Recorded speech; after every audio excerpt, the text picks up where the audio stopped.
padre Abraham le va a decir, y Abraham le dijo, a Moisés y a los profetas tienen, óiganlos. En nuestro caso es, léelo, lee la Biblia, léela. Te lo van a decir en aquel día. Pero tú no sabías que aparte de Romanos 3, aquí se decía esto. Y tú no sabías que aquí se decía esto. Y que para acá se decía esto otro. ¿No lo sabías? Pues si no lo leíste, si no le hiciste caso, ¿qué quieres ahora? Es lo que le estaba diciendo el Señor aquí, el Padre Abraham, que en Moisés y los profetas estaba el plan de salvación. Está. Moisés y los profetas. Se lo viene citando a la iglesia de Mateo 5, Mateo 7, Mateo 22, y aquí al rico se lo cita también. La ley y los profetas. Allí está. Si eso lo hacen, tú no estarías en el infierno. Me hubiese salvado. Sí. Ay, pero eso tiene que ver con la salvación, la ley. Sí. Lo viene Jesús diciendo en todas partes. Y ya lo había dicho Pablo en Romanos 2, como explicamos. Ya. Sí. Ustedes han cambiado. No retienen la forma de las sanas palabras. El modelo de la doctrina no lo retienen. Lo cambiaron. La doctrina sigue, pero no con el modelo original. No con el modelo original. Otro caballo, otro león, sí, distinto, de lado. Bueno. Y le dice, oigan, si tú hubieses oído eso, si tú hubieses hecho caso, tú no estarías ahí.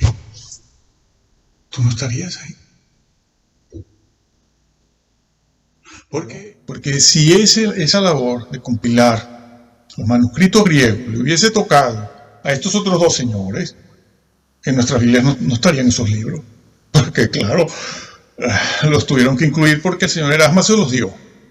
Pero ¿y si lo hubiesen tenido que hacer? La labor que hizo Erasmo lo hubieran tenido que hacer estos otros. Dicen, no, que ese manuscrito, el manuscrito que a los hebreos, eso es para los hebreos. Aquí no va eso. Eso no es de Pablo, no es teología de Pablo, que era el problema.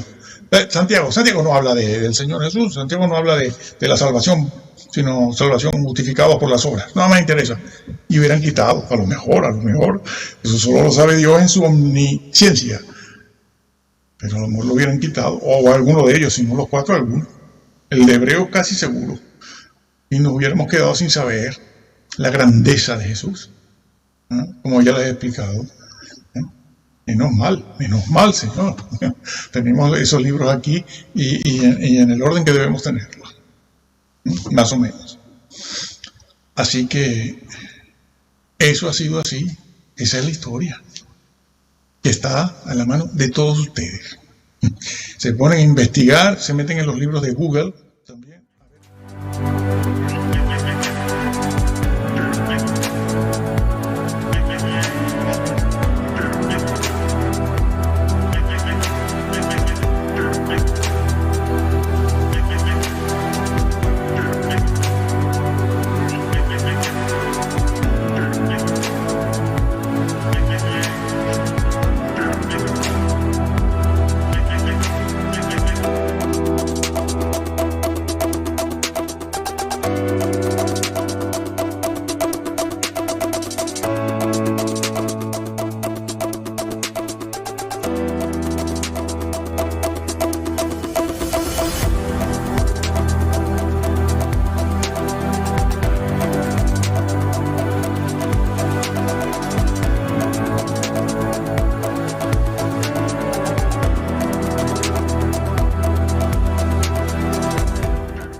¿Para qué pones a Abraham aquí?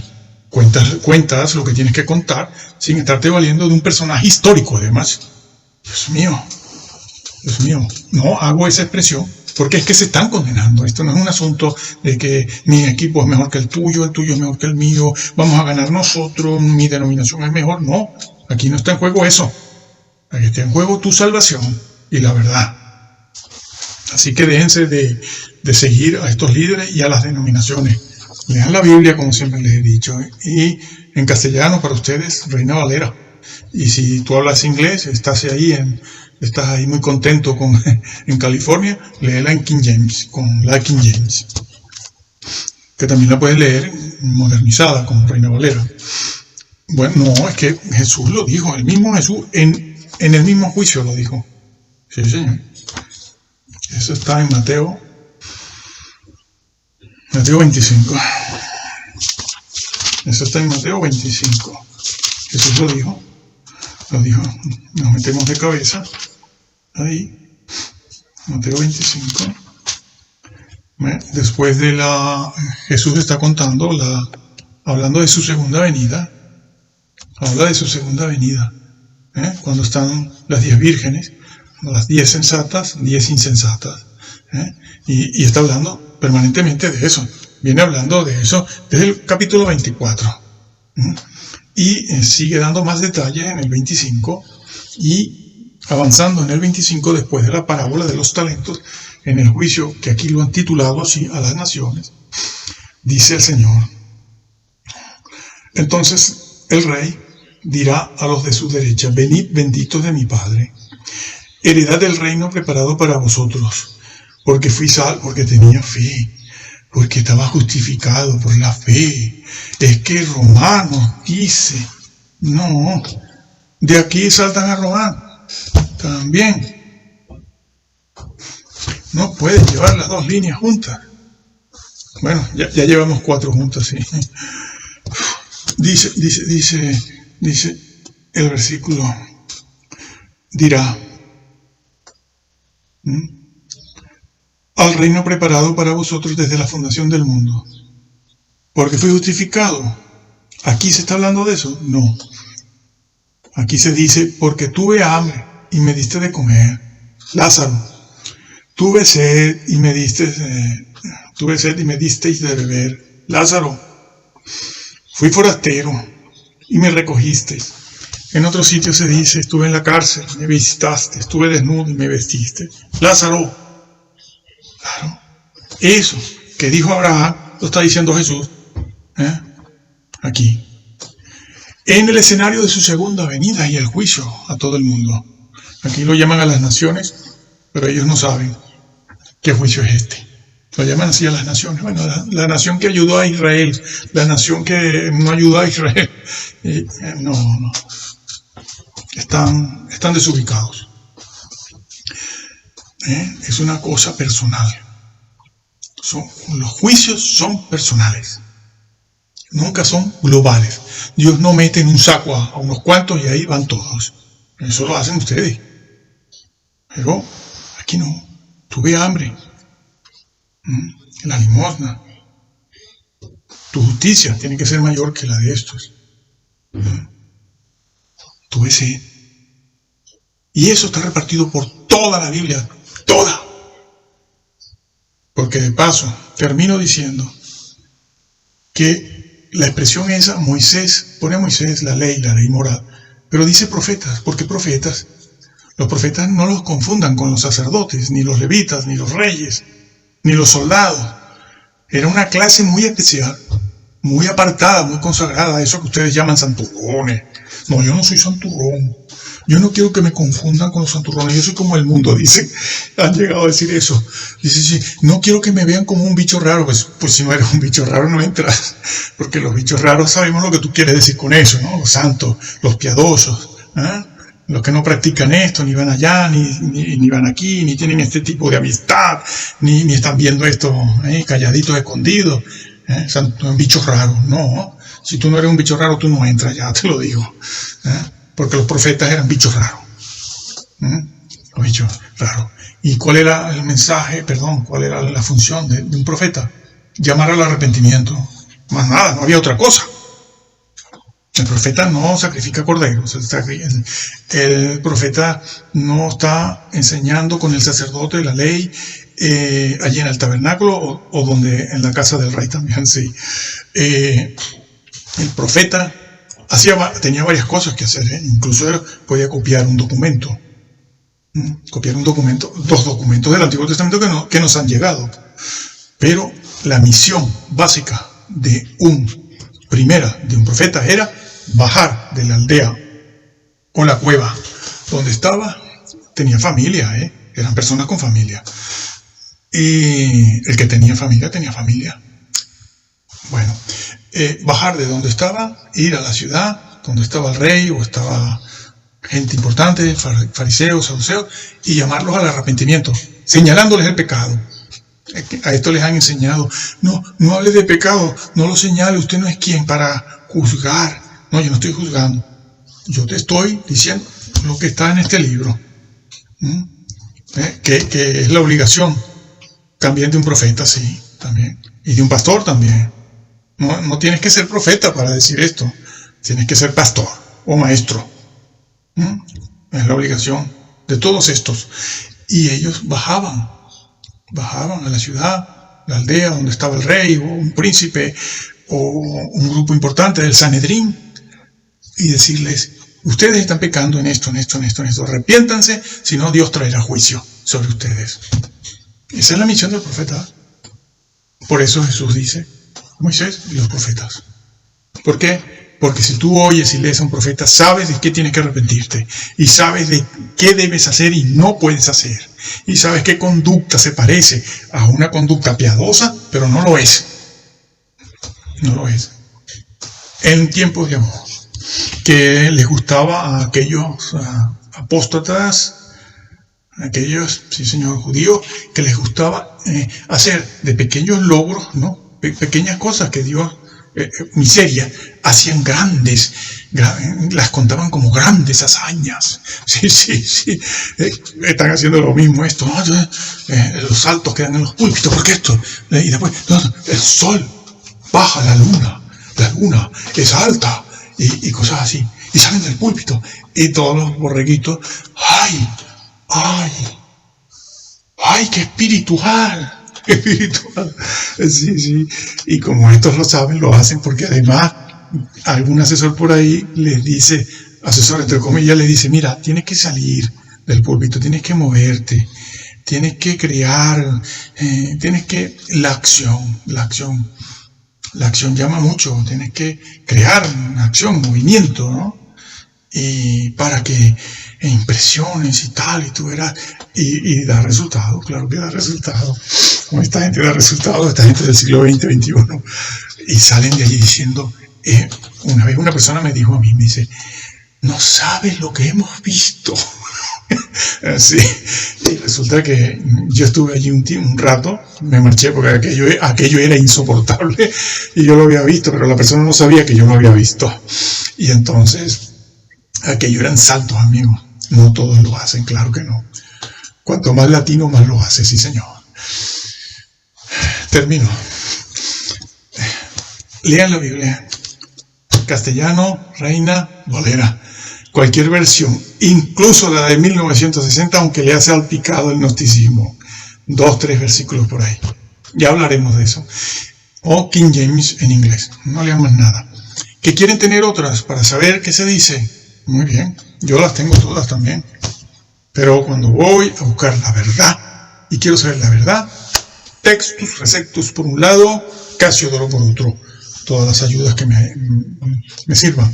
Después ya veré las otras versiones adulteradas, estas modernas, todas. Porque ninguna ha logrado sustituir a Casiodoro. Ninguna versión. Y si puede ser la de 1909, que también hay una cosita, y si no, 1862 y la del 65, hay dos. Una creo que fue en Inglaterra, la otra por acá. Y que el Señor le bendiga mucho. Y prepárense porque esto se pone muy malo, porque hemos llegado al fin ya. ¿Por qué lo cambia?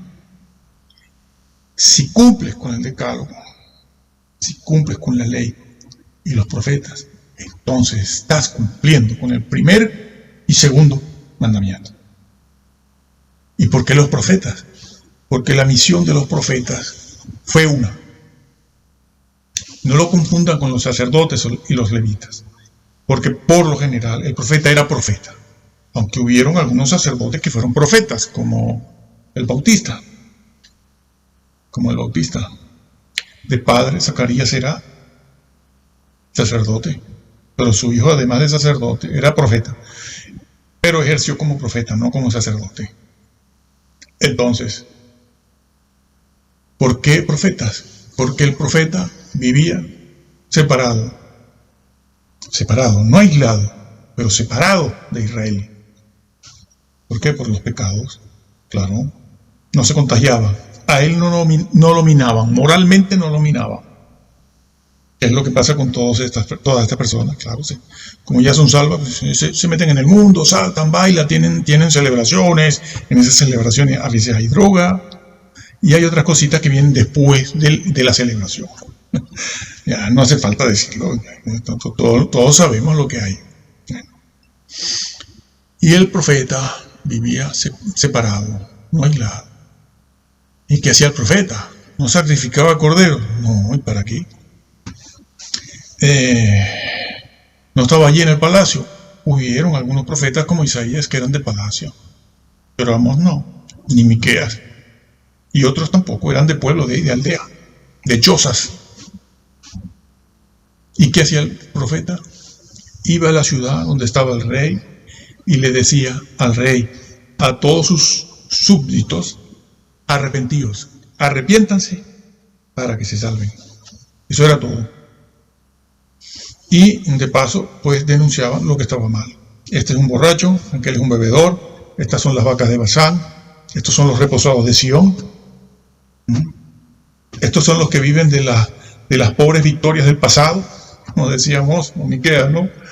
Dice, el Señor quejándose, dice, estos son los que se la pasan recordando algunas supuestas victorias pasadas, miserias, para decir que son los benditos de Yahvé. Eso está, búscalo, sí. Creo que o es Amós o es Miqueas. Yo creo que es Amós. Es muy conocido de paso, ¿no? Y esa era la misión del profeta, llamando al arrepentimiento permanentemente. No hacían otra cosa. Por eso el Señor dice a Moisés, la ley, ese amor a Dios, de eso pende la ley y los profetas. Y le han enseñado que no. Pero si lo tienen clarísimo aquí, ¿qué hace con ese versículo? Incluso hemos visto a este señor que falleció. Yo, la verdad, es que ya no sé qué decir. Porque esto no es solo propio de los calvinistas. Es propio, todo esto que estamos viendo lo creen y lo practican los calvinistas, los que no son calvinistas. Ya hay en este momento mesiánicos que son también de la predestinación y que creen estas cosas así. Los grupos libres que han salido, grupitos de esas denominaciones, han salido grupos divididos y ellos mismos montan su negocio y ya no son ni lo uno ni lo otro, sino ellos mismos, pero tienen esa doctrina que heredaron de allí. Y algunos son ruselistas, y este otro grupo salieron de los adventistas, y los otros salieron de los mormones, y los otros de los grupitos, todos libres, ya no pertenecen a ninguna denominación, sino a sí mismos, pero creen, todas estas cosas las creen así, porque son las que aprendieron en su momento. Ya en Lucas 16, cuando habló del rico Egulón, bueno, el rico y Lázaro, la usó allí. La frase la puso Jesús, que es el que está contando esa historia, en la boca de Abraham, porque Abraham conocía el método de salvación, que es para todos igual. Aquí se ve que Jesús le aplica la ley y los profetas, pues, a sus oyentes, a todos, a sus discípulos que forman parte de la iglesia, allí la antesala de la iglesia, y a todo el que le pregunte. Y eso de la ley, el primer mandamiento, no van a decir que es cosa de judíos también, que es lo que dicen. Pero es que eso del primer mandamiento, amar a Dios y al prójimo, no es cosa de judíos, es cosa del creyente, sea judío o no. Y Jesús la vincula a la ley, porque ese vocablo, pende, es nuestra palabra depender. Es esto, una cosa pende de la otra. ¿No? Tengo por aquí algo, las gafas estas. Los lentes, mira, los lentes están, penden, ¿no? Cuelgan, sinónimo, entonces cuelgan. ¿Es eso? No es otra cosa. Cumple la ley y ahí estarás amando a Dios y estarás amando al prójimo. En ninguna parte de la Biblia ni lo verán en los padres de la iglesia, padres apostólicos. Falsa conversión. Eso nace a partir del siglo XVI. A partir del siglo XVI nace eso. Esas frases van naciendo poco a poco. Se van elaborando poco a poco del siglo XVI hacia acá, hacia el siglo XX. ¿No? Los comentaristas, los que van estudiando, los que van leyendo, pues les parece, van siguiendo a los otros y entonces van elaborando los comentarios, van elaborando eso. Incluso hemos visto que alguna traducción interlineal la han hecho en base a lo que dijo Matthew Henry. No, es que entonces tú no estás obedeciendo a Matthew Henry. ¿Quién es Matthew Henry? Bueno, claro que lo sé. Si no, no podría hablar. No, escribió muchísimo. Pero no es Matthew Henry. Es lo que está aquí. Y se ha de escribir en base a lo que está aquí. Y el interlineal ese de poner palabras a un costado es según lo que está aquí. Y menos mal, termino con esto, que el señor Erasmo, difamado, como hicieron con Casiodoro, fue el que elaboró, el que compiló los manuscritos griegos, ¿no? Él empezó esa labor, otros siguieron, Scrivener, Beza y, bueno, hoy en día Robertson. Entonces, él empezó esa labor, el señor Erasmo, pero él falleció con 69, 70 años. Y la labor de compilar, de buscar, de mejorar, de buscar manuscritos que reflejasen el original, que es una investigación que hay que estar preparadito para eso, porque no sirve hacer un cursito de griego solamente, de griego 1, griego 2, 3 y 4, ya, que es lo que hacen todos estos, que van poniendo canales y hablando de los manuscritos, lo que sí, lo que no, una pifia completa. No son especialistas ni gramáticos. No conocen el latín, no conocen el hebreo, y no conocen el arameo, y no conocen otras cosas. Bueno, entonces, bueno, así es lo que dicen, no necesito conocer. No, claro que lo necesitas.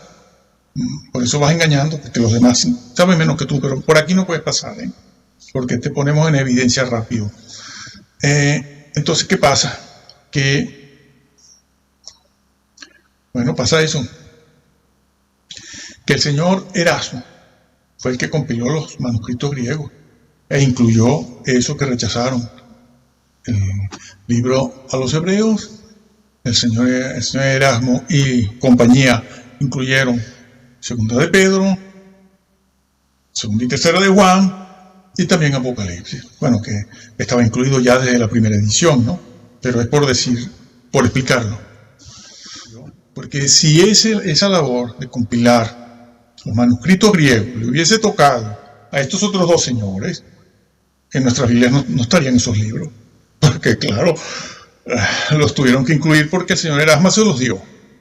Pero ¿y si lo hubiesen tenido que hacer? La labor que hizo Erasmo lo hubieran tenido que hacer estos otros. Dicen, no, que ese manuscrito, el manuscrito que a los hebreos, eso es para los hebreos. Aquí no va eso. Eso no es de Pablo, no es teología de Pablo, que era el problema. Santiago no habla del Señor Jesús, Santiago no habla de la salvación, sino salvación justificada por las obras. No me interesa. Y hubieran quitado, a lo mejor, eso solo lo sabe Dios en su omnisciencia. Pero a lo mejor lo hubieran quitado, o alguno de ellos, si no los cuatro, alguno. El de hebreo casi seguro. Y nos hubiéramos quedado sin saber la grandeza de Jesús, como ya les he explicado. Menos mal, Señor. Tenemos esos libros aquí y en el orden que debemos tenerlos, más o menos. Así que eso ha sido así. Esa es la historia que está a la mano de todos ustedes. Se ponen a investigar, se meten en los libros de Google y se enteran, se dan cuenta de cómo han sido las cosas. Por eso termino. Bueno, termino diciéndole, señores, eso de la ley y los profetas, que no hemos visto nada sino una introducción, apenas, señores, eso se corresponde. La historia del rico se corresponde de Lucas 16, se corresponde con Mateo 22, y Mateo 22 se corresponde con Mateo del 5 al 7, del 5 al 7. Todo es lo mismo. Es enfocándose sobre la justicia. La justicia está basada en el decálogo, las normas, los preceptos y los testimonios del Señor Jesús, todos morales. Por eso ese señor rico, siendo judío, siendo una persona importante en el pueblo de Israel, siendo un hombre seguramente de sinagoga o de templo, se perdió. ¿Por qué? Porque usted tuvo un solo, aunque fuese esa sola persona llamada Lázaro, usted la hubiese acogido, usted hoy no estaría donde está. Pero claro, era un bendito de Yahvé porque era rico, que es lo que piensan todos estos, ¿no? Se sientan un poquito bien y al entrar en los templos tengan una alfombra roja y un piano de cola, dicen, no, esto es el cielo, Dios está aquí. Sí. Y claro, este señor rico pensaba eso también, porque eso es propio de la naturaleza, la estructura mental del hombre, que es una estructura caída, ¿no? Deforme.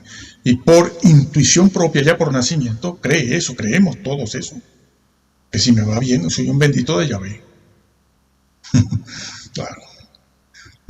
Y él lo creía y se sorprendió al verse allá abajo y dice, bueno, ¿y yo por qué estoy aquí? Porque usted no cumplía con Moisés y los profetas.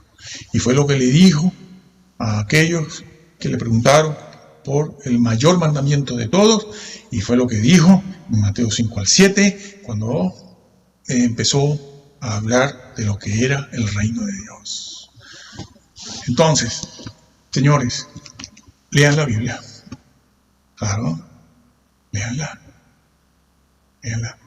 Porque yo les dije, después de 42 años de investigación, y los que me queden todavía, que pueden ser muchos, miren, créanla tal cual está.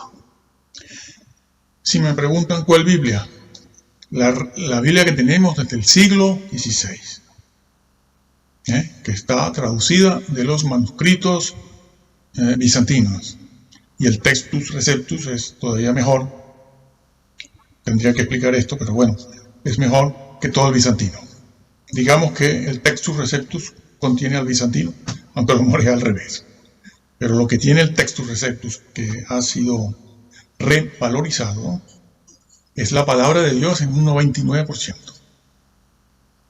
Y está reflejado en castellano aquí, o si tú lees inglés o quieres compararlo, pues bueno, en la King James. Compra la King James que no esté tocada, ¿no? No haya habido una mano negra ahí que alguna cosita la cambió. La estándar o, bueno, alguna revisada, etc. Pero en castellano, Casiodoro de Reina, cualquier versión, 1602, 1800, hay una del 62 y del 65, 1865, la de 1909, que es la que mejor podemos comprender el castellano, o la de 1960, porque la de 1960 está salpicada un poquito por los alejandrinos. Ya veremos eso, quizás la próxima meditación la hagamos sobre eso, y les voy a demostrar eso que estoy diciendo. Vamos a poner los manuscritos uno al lado del otro, a ver, como ya he hecho en el pasado, ya lo he hecho alguna vez. Entonces, el Reina Valera, 1960. Las demás, bueno, yo siempre digo, mire, tenga la Biblia que pueda tener, para que usted vea en su casa, no en la iglesia. En la iglesia se ha de leer esta. En su casa usted puede tener otras para estudiar y también para ver cómo se deforma la doctrina. Ya hablaré de el peligro que hay en estos manuscritos que han borrado y han quitado, han puesto, y que dicen, bueno, pero no importa porque la doctrina no cambia. Cambia. Yo te lo puedo demostrar. Además que estás borrando evidencias. El diablo es muy astuto y tú estás siendo la pluma mentirosa del diablo. Cizaña. cizaña, serás juzgado por esto, sabiendo que el Señor lo dijo y que el Señor se quejó a través de los profetas de aquellos escribas masoretas. No digan eso, porque en el Antiguo Testamento no había masoretas. La pluma mentirosa que inventa, incluso eso está en Jeremías, búsquenlo. El Señor siempre se ha quejado de esa persona. Dios no va a impedir que eso pase, que es la otra cosa que siempre dicen. Dicen, bueno, Dios ya se encargará de... No, es tu responsabilidad, es tuya. Por eso estamos como estamos ahora, en esta apostasía, Biblias por aquí, Biblias por allá, Biblias por el otro lado, doctrinas así, doctrinas acá. Y lo que hicieron en el siglo II, III, borrando y quitando, es lo que han hecho estos, con poner al lado de ese vocablo, poner ahí, alzar.